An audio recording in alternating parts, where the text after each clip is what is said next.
ఇక్కడ బాగా గుర్తుండేది ఏమంటే నిగిడి.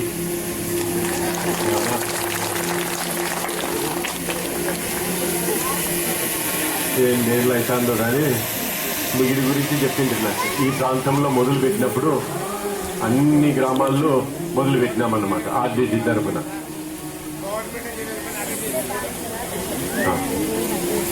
అప్పుడు ఒక మీటింగ్లో కూర్చున్నప్పుడు అన్నీ చూసేటప్పుడు తలుపుల మండలంలో అన్ని గ్రామాల్లో మొదలు పెట్టినాము, ఒక్కటి మాత్రం మొదలు పెట్టలేదని.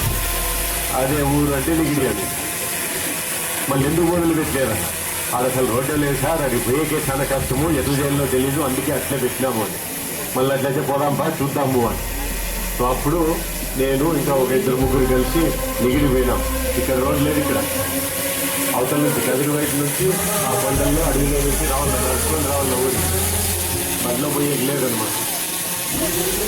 అప్పుడు బసవరాజు ఉన్నారు, కరెక్ట్ బసవరాజు ఉన్నారు. ఆయన ఈరోజు మనతో లేరు, కానీ చాలా బాగా పనిచేసినారు ఆయన ఉన్నప్పుడు. ఆయన గుర్తు చేసుకోవడం కూడా సంతోషం.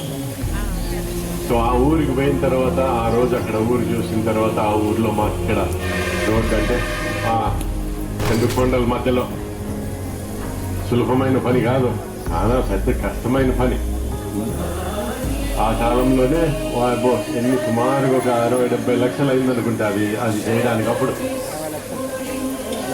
80 లక్షలు, మీకే తెలుసు బాగా నాకన్నా. నిగిడే ఆ ఊరు కూడా ఆ రోడ్డు వచ్చిన తర్వాత చాలా మారిట, వ్యవసాయం కూడా బాగా మారా అంతా. సో ఇక్కడ తలుపు